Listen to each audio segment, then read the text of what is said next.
Governor Kasich is going to be the eventual nominee for president. I'm for Governor Kasich, and I believe that he has a legitimate route to get there.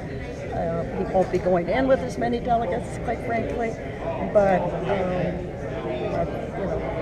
I don't want to cite any specific states, but we know in many of these states that comes to the second ballot, we're going to get all of their delegates or most of their delegates' votes. So whether that gets us up to where we need, I think that there will be multiple ballots. I think there will be more than the second ballot or the third ballot, and it's a great history lesson to read those other contested conventions and to read just exactly what happened.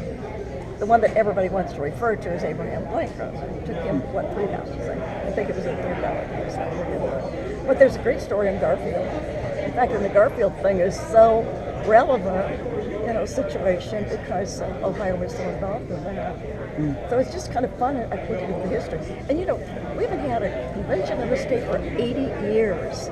So people keep asking me about that, and I said, well, nobody here has had to do a convention in their own state. I did the Minneapolis, Minnesota convention in a way. But your home state's different. I mean, you feel differently about your home state. So I just can't say enough about Cleveland and how much they've worked with us and how much they've done up there. And they've got a lot at stake here, putting Cleveland on the map. And they've just been great partners on putting this convention together. What do you expect will be done at the Rules Committee? What are you anticipating? Any fights there on any issues? I don't know. It's everybody is so sure that somebody's going to make some move to change this whole thing. I would think if there are any rule amendments, they'll be much more technical.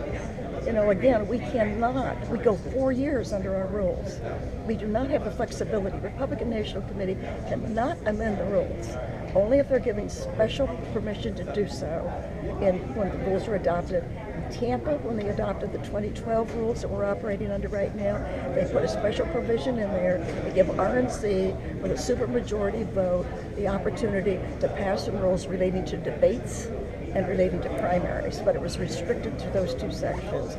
That was to try to limit the number of debates, which frankly it's done, or also to try to push the primaries together in a more reasonable time frame so it didn't drag on for that period of time. But other than that, you can't do anything. People say, well, one of the Republican National Committees are going to amend these rules. We don't have the authority to amend them. Only when you get to the convention do they have the authority to amend the rules.